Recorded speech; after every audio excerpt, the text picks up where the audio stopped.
السلام عليكم ورحمة الله وبركاته. الحمد لله رب العالمين والصلاة والسلام على سيد الأنبياء والمرسلين وعلى آله وأصحابه أجمعين. أما بعد فأعوذ بالله من الشيطان الرجيم. بسم الله الرحمن الرحيم. فاسألوا أهل الذكر إن كنتم لا تعلمون. صدق الله العلي العظيم وبلغنا رسوله النبي الأمين الكريم. Respected audience, I am here to answer your questions. Please ask your questions. Bismillah ar-Rahman ar-Rahim. When going to a foreign city or country where one doesn't know the aqidah of the takeaway owner, is it permissible to eat from that place if the owner is a Muslim and it says halal outside? Taqwa would be to be cautious, but what about the ruling? Bismillah ar-Rahman ar-Rahim. The condition regarding consuming meat is that it be slaughtered by a Muslim. And if a Muslim tells you that this is halal or this has been slaughtered by a Muslim, then that is enough for you to accept that this is halal for me to eat.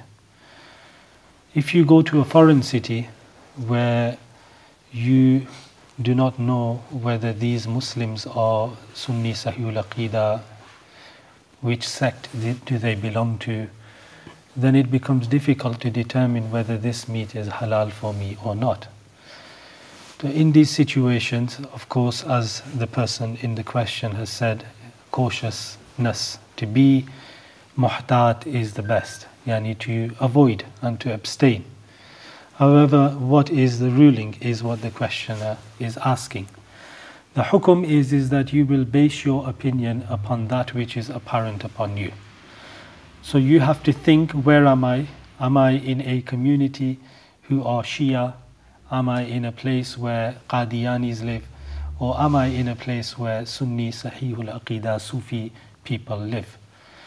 So after seeing that and knowing that these people are Muslim, then you will make your judgment.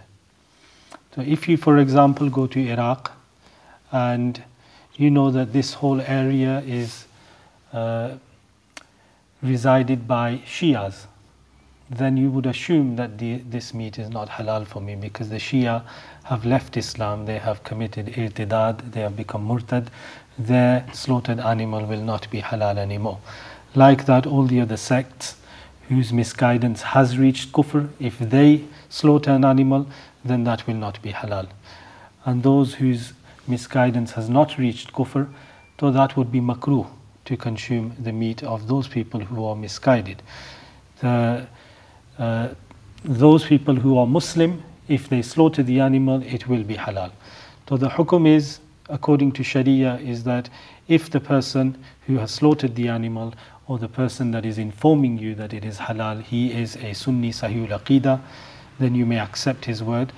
And if, for example, you are in a place where it is known that even the Sunni Sahihul Aqidah people, they purchase their meat from people who are from the other sect, or they purchase their meat from a place where meat has been slaughtered by a machine, so it would not be halal. But even in that case, it is apparent upon you that even though the person is a Sunni Sahih Aqidah and he is telling you it is halal, it will still not be halal for you, because now something else is apparent upon you. So it is your knowledge that you will use, and with your knowledge you will make a judgment. As we said, that it is best to practice ihtiyat, to be cautious, and to abstain from it, unless you know that this person is a Sufi Sahihul Aqidah, he is connected to this Mazar Sharif, for example. There's so many holy shrines, only the Sufiya Kiram, and if they are Sunni, because Shia, they adhere to shrines as well, so you have to be careful when you make your judgment. So be careful when it's consuming meat, because the asl in meat is that it is always haram unless proven halal, whereas everything that is vegetables, the asl in that is that it is always halal unless proven haram. So it's best to consume that which you know is halal, because if you consume that which is haram, then it affects your whole day-to-day activity, your salah is affected, eating haram causes haram to flow through your body, and Allah subhanahu wa ta'ala's anger is upon that individual who consumes haram, and the reward of his deeds will not be given to him for a certain period of time. And that's why it is important that we try and consume that which is halal when we know it is halal with certainty. The dua of an individual who consumes haram is not accepted by Allah subhanahu wa ta'ala. Many a times people say that my dua is not accepted, I pray to Allah, I ask for this, I ask for that, it's not accepted. You have to think, you have to contemplate on what you are eating, where is your rizq coming from, what is your work, what is your income.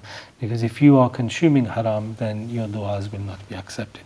So the rule, the simple rule is that that which has been slaughtered by a Muslim is halal, and that which is slaughtered by anyone other than a Muslim, even though his apparent state may be Islam, but he has committed kufr and he has reached irtidad, then his slaughtered animal will not be halal, it will be haram.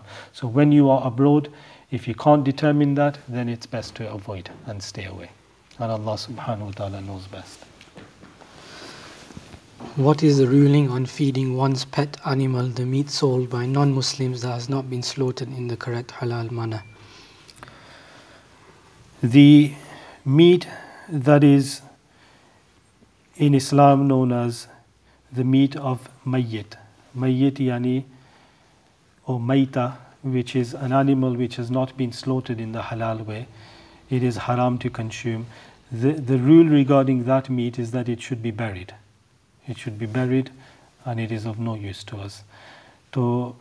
And just as we are not permitted to buy, purchase, and take and give and sell that which is haram, like that we cannot give haram food to our pet animals as well.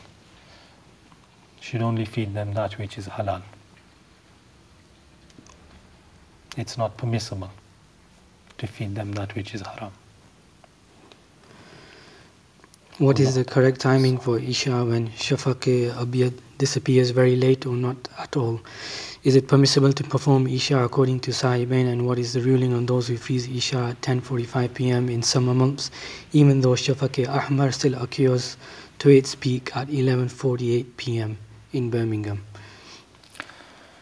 The time of Isha Salah in the Hanafi madhab, which is upon which the fatwa is that when the horizon of sunset becomes completely dark, which is when the whiteness on the horizon disappears, which is known as the astronomical twilight. When that disappears and it becomes completely dark, that's when the time of Isha begins. And the Messenger of Allah sallallahu alaihi wasallam in a hadith has mentioned إِذَا سُوَدَّ الشَّفَقِ, when the shafaq becomes black and it becomes completely dark. In the summer, in countries such as the UK, the Shafaq-e-Abyad does set very late, and the questioner is asking that will the salah be accepted if someone prays according to the sahibain? So the answer to that is that those we are Hanafi, and the fatwa in the Hanafi madhab is to perform the Isha salah after the Shafaq-e-Abyad has set. Imam Ibn Nujaym Misri, Sahibul Bahri Raiq, he has written in his Rasail Iqtisadiyya, he has authored a pamphlet, Risala, which is named Raful Ghisha and Waqtayil Asri wal Isha. In that he has talked about those Hanafis who perform their Asr Salah and Isha Salah according to the Sahibain, which is the time of Imam Shafi'i. And he has clearly said in that the fatwa is according to Imam Azam Abu Hanifa's time, and therefore their salah will not be valid according to Imam Abu Hanifa. So when the time of Imam Abu Hanifa does enter, the Isha will be fard upon them. So that person who performs his Isha after the Shafaq-e-Ahmar has set and the Shafaq-e-Abyad, yani the redness is still, it has set, the whiteness is still visible on the horizon, then his salah will be accepted according to Imam Shafi'i and the Sahibain, but not according to Imam Azam Abu Hanifa. He will have to repeat his salah when the shafaq-e-abyad, yani the whiteness, sets. As for the questioner saying that the shafaq-e-ahmar is at its peak at about 10:45 in Birmingham, so the shafaq-e-ahmar still being there means that it's still the time of Maghrib according to the ijma' of all the A'immah Kiram. According to the Sahibain, when the Shafaq-e-Ahmar is there, according to Imam Shafi'i as well, if the Shafaq-e-Ahmar is still there, then it is still the time of Maghrib. Even according to Imam Malik, there is one weak opinion of Imam Malik, but it is a qawl marjuh, which is not considered at all.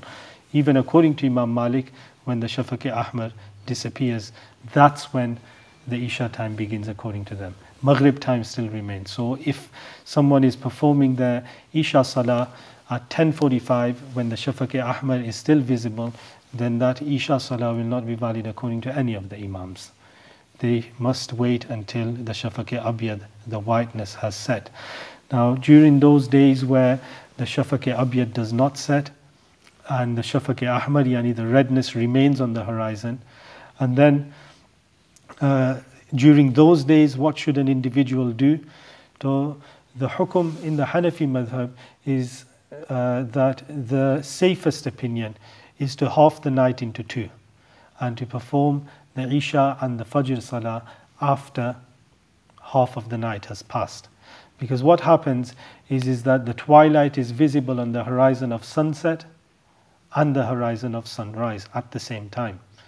So when that occurs, the safest opinion is that when the sun is on the side of sunset horizon, we will consider that as Maghrib time. And when the sun moves past that and goes on to the side where the sun will rise, then we will consider that as the Fajr time. So midnight, that is why the half night rule has been spread throughout the UK. And what that means is that in the first half of the night, we will consider that as Maghrib time, and the second half of the night we will consider that as the time of Fajr, because the Isha time does not occur. So Isha should be prayed when Fajr has been determined. When you know that Fajr has begun, we know that the time of Isha has passed. We can't pray the Isha Salah before its time. And that is the safest opinion to follow when it concerns the chapter of Salah, namaz. So for that, you should pray it after half the night when the shafaq does not set, when the twilights do not set in the summer months in the countries such as the UK. And Allah subhanahu wa ta'ala knows best. Next question is also related to Isha. So Hazrat, in Isha summer days, the Salah is read as Qaza. Is it necessary for someone who is not sahib tartib to recite it with Fajr, or can they read it any time during the next day or at the usual time of 11 p.m. the next day to keep the routine of 5 Salah?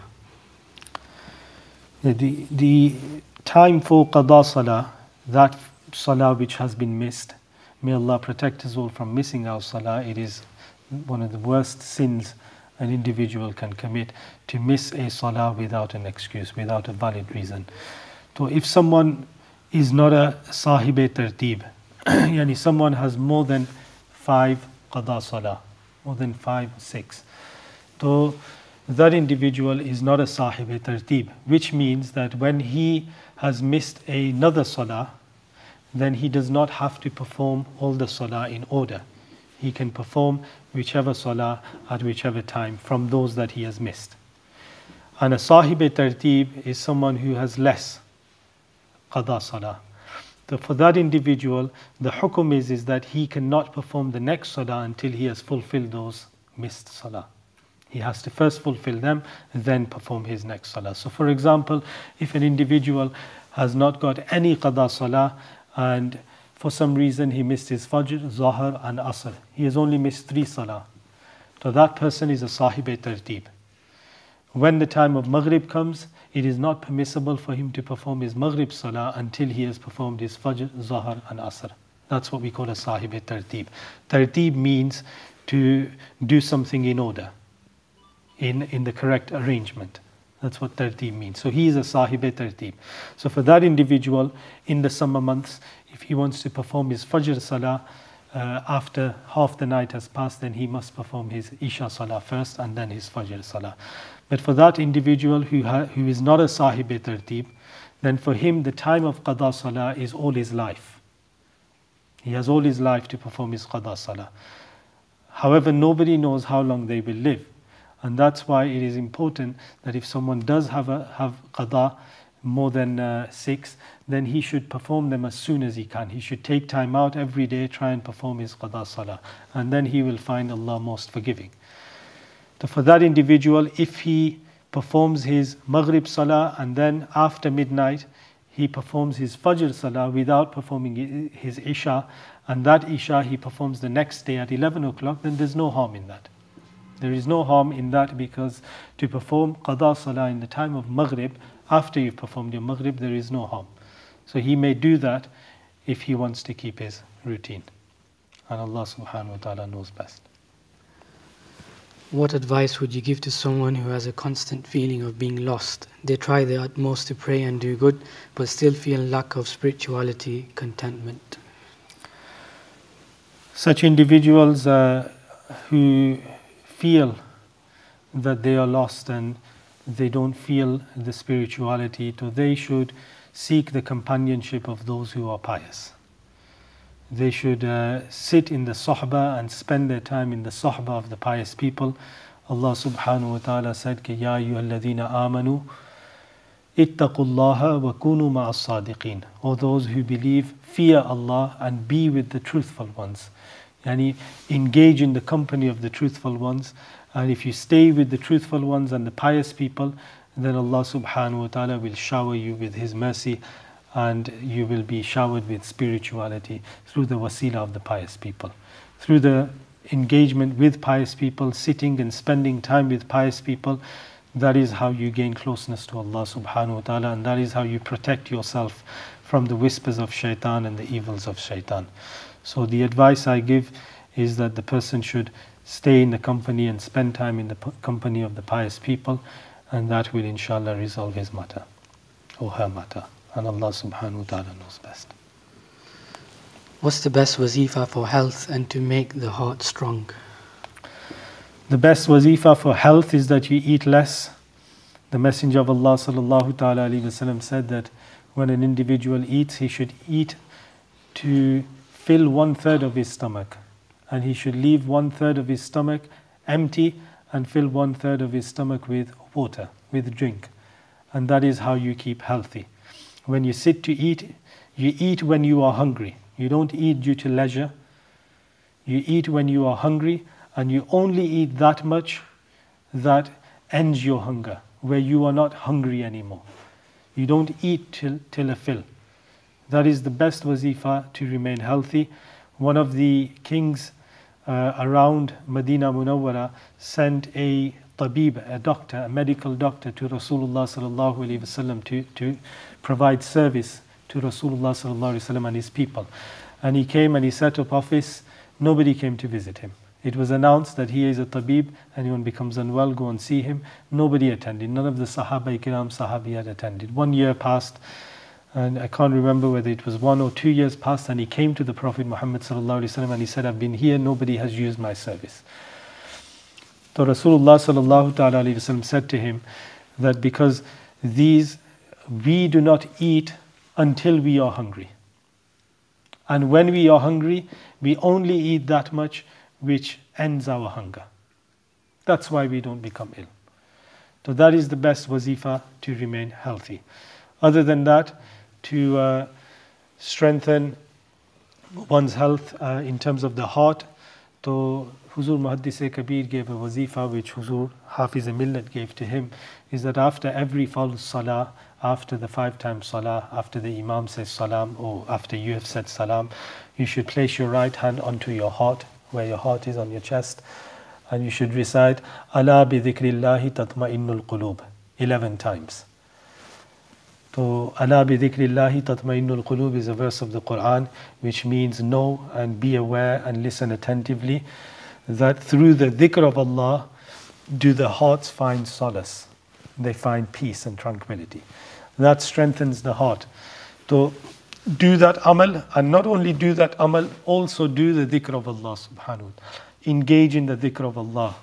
Do the dhikr. Remember Allah subhanahu wa ta'ala at all times. If your heart remains engaged in remembering Allah and those that are beloved to Allah, like Rasulullah sallallahu ta'ala alayhi wa sallam, reciting Durood Sharif, these things will keep your heart strong and healthy.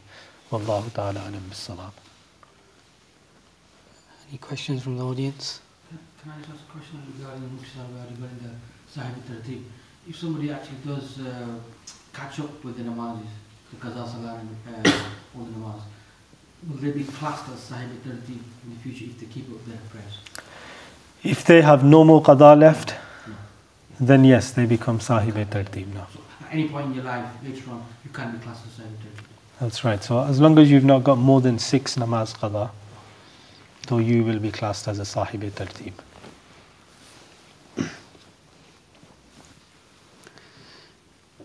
If you can't remember how many sajdas you've done in salah, I presume, what's the ruling?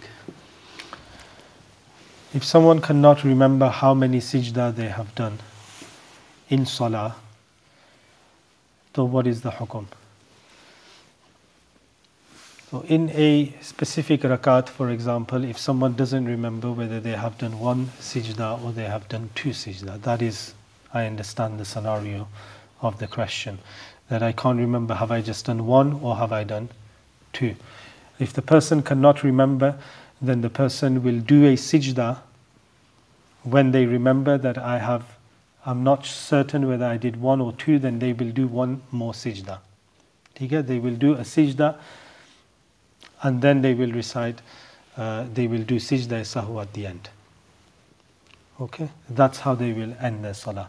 So for example, if you've performed 1 rakat, 2 rakat, and you've done your 3rd rakat, let's suppose it is the Maghrib salah, and he's performed 3 rakats and he can't remember whether he did 1 sajda in the first rakat or 2.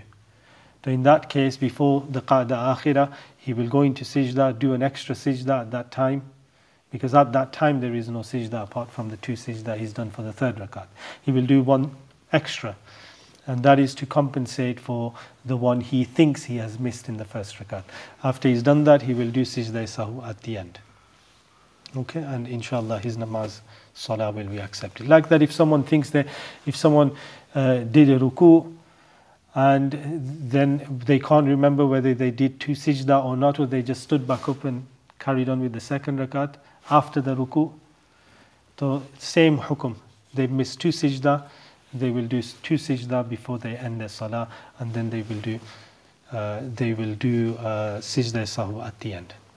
Okay, so that fard that they missed, they have completed, but because it was wajib to do it at that time and they missed that wajib, they will do sajda sahu. Wallahu ta'ala alam bis-sawab. Hazrat, I fear during nights. Please prescribe me a wasifa to overcome this fear.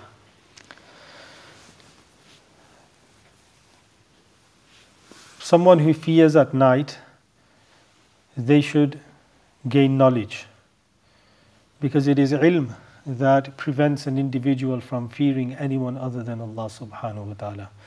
It is that knowledge which is ilm nafi, ilm, knowledge which is beneficial, that has been passed down from the Prophet Muhammad sallallahu ta'ala alayhi wa sallam. That knowledge teaches an individual, his mind and heart and his soul, not to fear anyone other than Allah subhanahu wa ta'ala. So anyone who fears at night, they should gain knowledge, attain knowledge from a person who is reliable and from amongst the truthful ones, and that fear should be eradicated through the knowledge of Allah subhanahu wa ta'ala and the Sharia of Islam. Other than that, temporarily the person should recite the Quran at night before going to sleep. Whenever they fear, recite the Quran, do the dhikr of Allah subhanahu wa ta'ala, recite Ayatul Kursi, recite the 4 Qul, Surah Kafirun, Surah Ikhlas, Surah Falaq, Surah Nas, and Allah subhanahu wa ta'ala will protect them from fear. And Allah subhanahu wa ta'ala knows best. It's an online question. Please can you ask Mufti Sahib about Sayyidina Nabi sallallahu alayhi wa sallam using aqiq? Do all crystals have benefits and can we use them? Different stones have different benefits when they touch the skin. The Messenger of Allah sallallahu ta'ala alayhi wasallam, he sallallahu alayhi wasallam wore a ring which had Muhammad Rasulullah written on it, which he used for sealing letters that he sent out to the different rulers around the Arab world. And his sallallahu alayhi wasallam was a seal, and that is for whom it is sunnah to wear a ring. It is sunnah to wear a ring for the Qudat and the Muftiyan Kiram who still seal their fatawa, their letters for the Qadi. That is for whom it is sunnah. For those who do not use it for that, it is not sunnah. It's not sunnah. It is permissible for them to wear a ring. Like that, to wear a ring which has a certain stone on it which is beneficial for the person's health, there is no harm in that. It is permissible. And from amongst them stones is the famous aqiq stone, which is very difficult to find. A lot of counterfeit and fakes available in many different countries, even throughout the Arab world, but it is very difficult to find an original stone. But there are many different other stones which do benefit the skin, so they've got to be touching the skin. And that's why if you look at the ring which has a aqiq on it, then from the inside it will be empty, hollow, and the stone will be curved downwards so that it touches the skin when an individual wears it. That's when it's beneficial. I have seen many people wearing these rings where when you look at it underneath, it's just sealed with silver at the bottom. There's no benefit in that. So all I can say is that these stones are permissible. I am not an expert in these stones, and therefore I don't have the knowledge of which stones and which stones are for which purpose, and how to recognize whether one is authentic and one is not. But if you find someone who is and they can advise you that this stone will be beneficial for you, then there's no harm in using that stone. But we just have to remember that the silver ring without the stone must not weigh more than 4.3 masha, which is about 4.5 grams. And Allah subhanahu wa ta'ala knows best. Any other question? Can a product be halal and kosher at the same time, or would there be a conflict between? Can a product be halal and kosher at the same time? So kosher is when an animal has been slaughtered according to the Jewish tradition. And that animal that is slaughtered according to the Jewish manner will not be halal according to the Muslims. Okay, because I mentioned this, I think, last week or the week before, where although in the Quran Allah subhanahu wa ta'ala has mentioned that the women of the Jews and the Christians are halal for the Muslim men, for the believing men, and that which they slaughter. But there are conditions for it. So they have to slaughter with the name of Allah subhanahu wa ta'ala. And the Jews now don't slaughter with the name of Allah subhanahu wa ta'ala. In the Arab world, they still may do. They still may slaughter with the name of Allah, because I have seen Jews and Christians in Misr, for example, in Egypt, they call their God, they say Allah. For God, they use the word Allah. And they say Allah and Allahu Akbar. They say all these things because they believe that Allah is the same as who we worship. That is the name, that is one of the names of the one that we worship. So if that is the case, then Ala Hazrat Imam Ahmad Raza radiallahu ta'ala's fatwa is that nowadays, due to the time of fitna, the fatwa is that it is haram to consume the meat that has been slaughtered by Jews, and like that the women of the Jews and Christians are not permissible for the believing men, the Muslim men. So we must abstain from that. As for those products which are not meat related, they have nothing to do with meat, they are suitable for vegetarian. If that says kosher on it and it says halal on it, then there's no harm in that. Okay? So they do write kosher certified on things that are suitable for vegetarians. So for us Muslims, if something says suitable for vegetarians, it doesn't mean that that is halal completely. We have to see whether it has any alcohol in it, because alcohol is suitable for vegetarians. So if it's free from alcohol, it's pure from any other impurities, and it's suitable for vegetarian and it's from non-Muslims, then that's fine, even if it says kosher on it. And Allah subhanahu wa ta'ala knows best. Jazakumullahu khaira. May Allah subhanahu wa ta'ala accept the good that we do, and may Allah subhanahu wa ta'ala protect us from the evils of shaitan and forgive us for the wrong that we do, and may Allah subhanahu wa ta'ala give us all the tawfiq to gain knowledge that is beneficial for us, and may Allah subhanahu wa ta'ala give us the tawfiq to act upon our knowledge. اللهم ربنا تقبل منا إنك أنت السميع العليم وتب علينا إنك أنت التواب الرحيم إن الله وملائكته يصلون على النبي يا أيها الذين آمنوا صلوا عليه وسلموا تسليما اللهم صل على سيدنا ونبينا ومولانا محمد معدن الجود والكرم وعلى آله وصحبه وبارك وسلم سبحان ربك رب العزة عما يصفون وسلام على المرسلين والحمد لله